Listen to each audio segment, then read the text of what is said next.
Dear students, तो हम carbohydrates के बारे में पढ़ रहे थे अभी तक। और इससे पहले हमने कार्बोहाइड्रेट्स के बारे में पढ़ा था कि कार्बोहाइड्रेट्स एक्चुअली में क्या होते हैं, उनकी क्लासिफिकेशन और उनकी जनरल प्रॉपर्टीज़ के बारे में हमने पढ़ा था। फिर क्लासिफिकेशन के हिसाब से मैंने जैसा आपको कहा था कि 3 मेन कैटेगरीज़ है जिस हिसाब से हम उसको पढ़ रहे होंगे।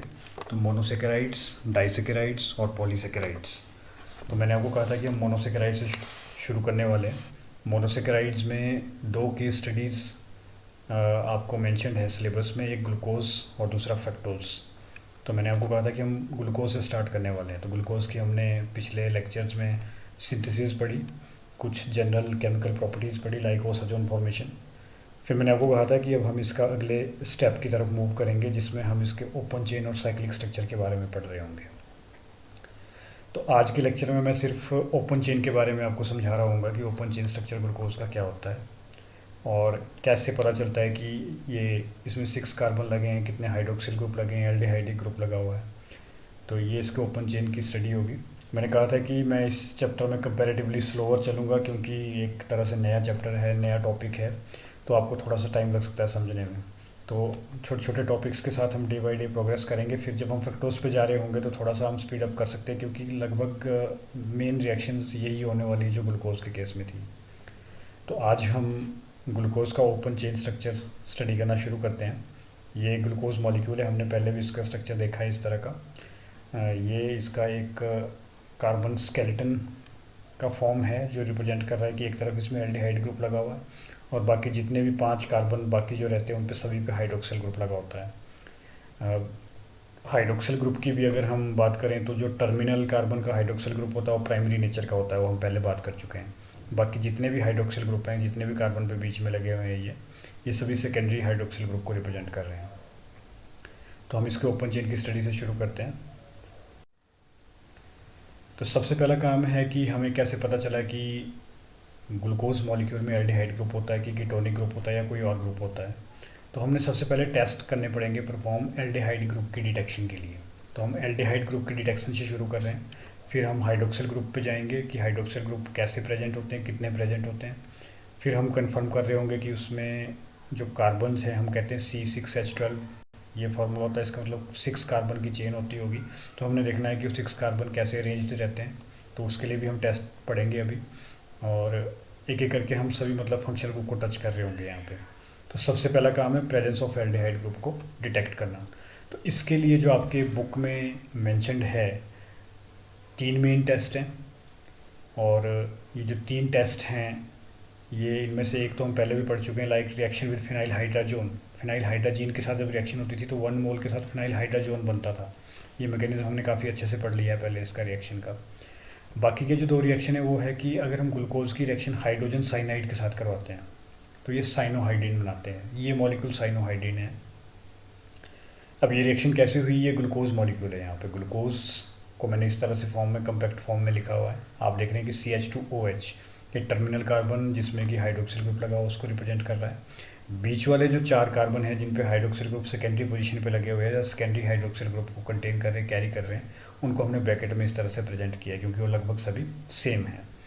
बाकी जो टर्मिनल दूसरा ग्रुप है वो एल्डिहाइड ग्रुप है, उसको हमने इस तरह से रेड फॉन्ट्स के साथ शो किया हुआ है ताकि आपको रिएक्शन समझने में कोई दिक्कत ना हो।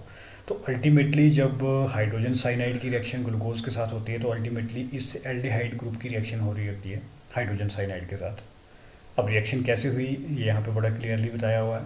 CN नेगेटिव एक न्यूक्लियोफिलिक सेंटर है, ये इस कार्बोनाइल ग्रुप के इलेक्ट्रोफिलिक सेंटर पे अटैक करता है क्योंकि हमें ये कई बार पढ़ चुके हैं कि जो कार्बोनाइल कार्बन का कार्बन होता है वो इलेक्ट्रोफिलिक नेचर का होता है क्योंकि ऑक्सीजन की टेंडेंसी रहती है कि बॉन्ड पेयर के इलेक्ट्रॉन अपनी तरफ खींच सकता है वो।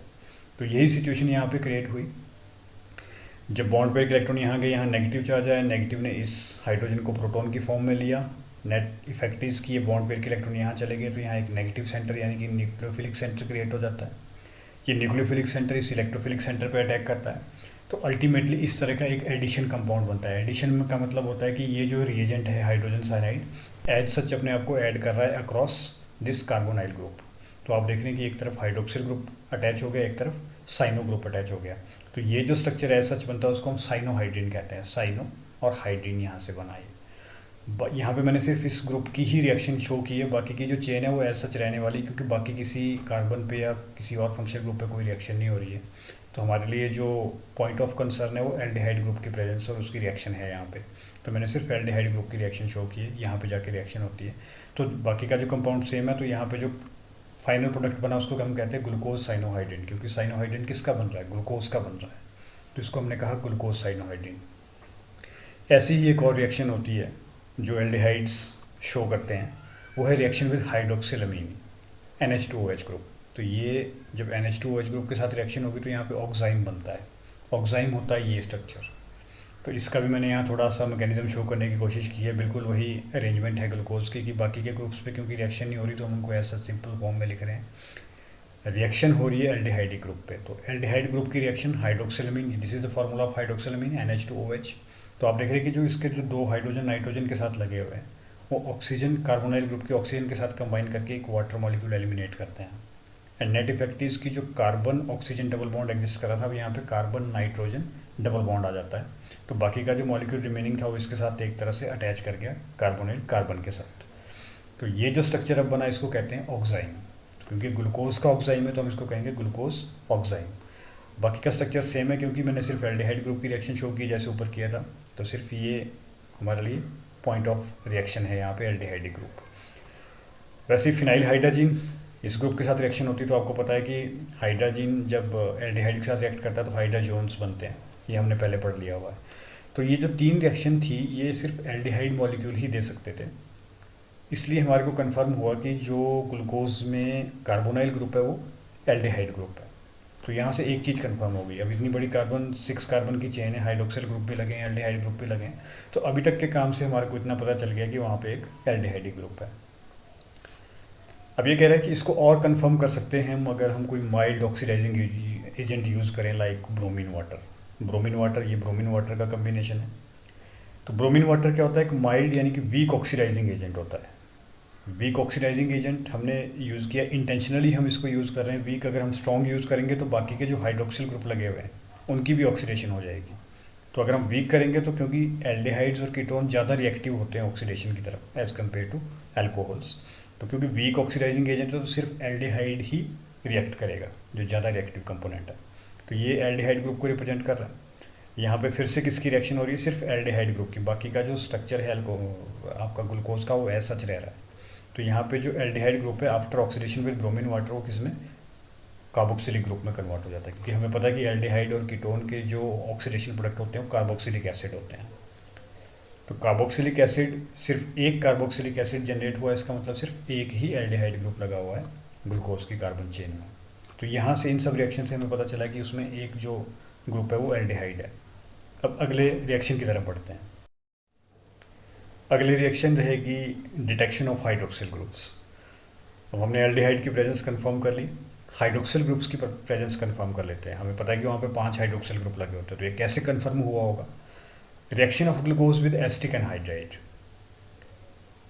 Forms pentaacetate. Pentaacetate, acetate means कि पेंटाएसीटेट क्यों बना, क्योंकि वहाँ पे 5 हाइड्रोक्सिल ग्रुप लगे हुए थे। अगर 6 होते तो हेक्साएसीटेट बनता, 3 होते तो ट्राई एसीटेट बनता। तो जितने एसीटेट बनेंगे उसका मतलब वहाँ पे उतने ज़्यादा हाइड्रोक्सिल ग्रुप प्रेजेंट रहे होंगे।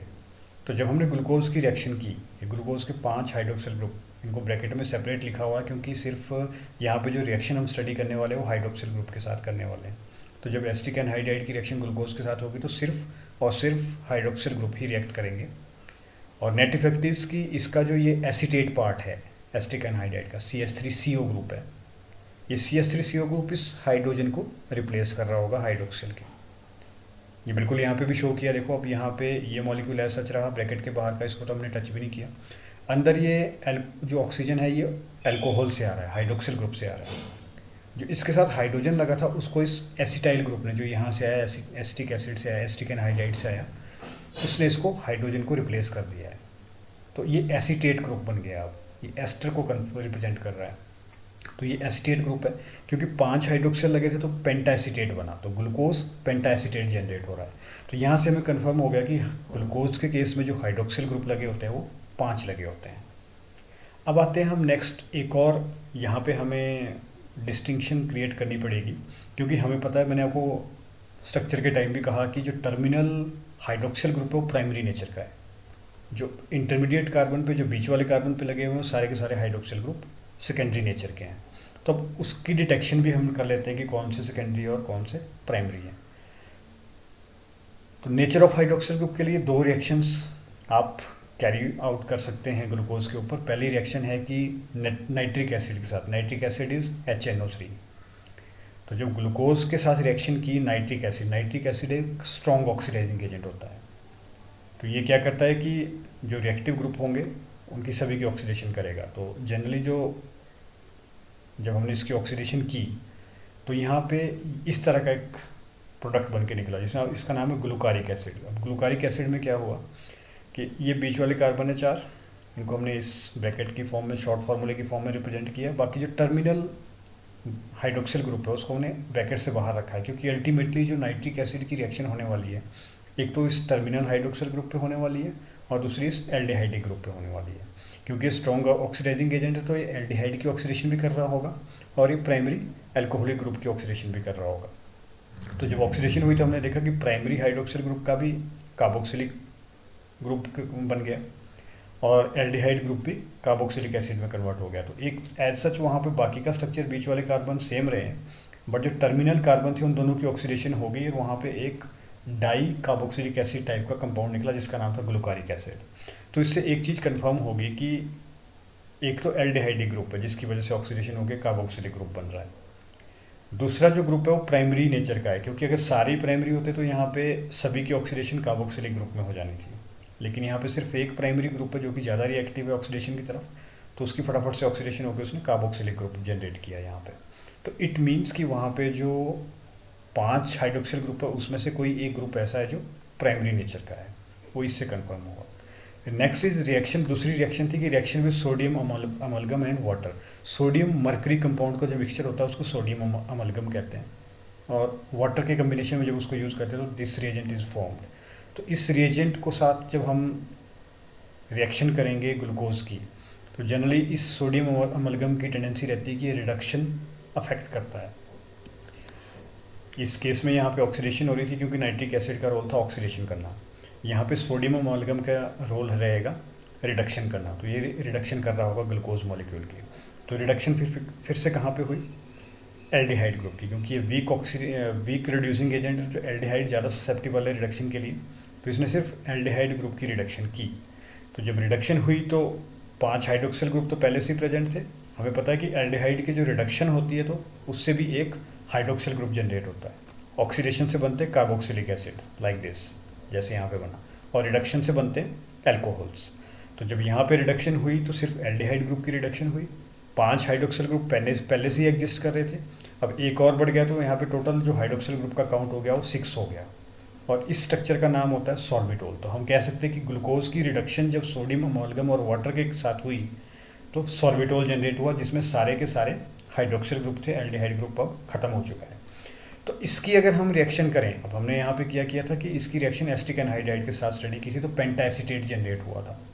तो अगर हम यहाँ पे करें, क्योंकि अब 6 हाइड्रोक्सिल ग्रुप जनरेट हो चुके हैं, तो इसका मतलब अब यहाँ पे क्या बनेगा, हेक्साएसीटेट बनेगा। मैंने आपको पहले भी कहा था कि जितने फ्री हाइड्रोक्सिल ग्रुप होंगे एसिटिक एनहाइड्राइड उन सभी के साथ रिएक्ट करके एसीटेट बनाएगा।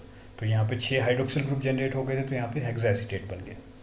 तो इस सब रिएक्शन से, जो 2-3 रिएक्शन हमने पढ़ी, इससे एक चीज़ ये कंफर्म होगी कि सारे जो हाइड्रोक्सिल ग्रुप है वो सेम नहीं है, उसमें से एक प्राइमरी नेचर का है और बाकी सेकेंडरी नेचर के हैं।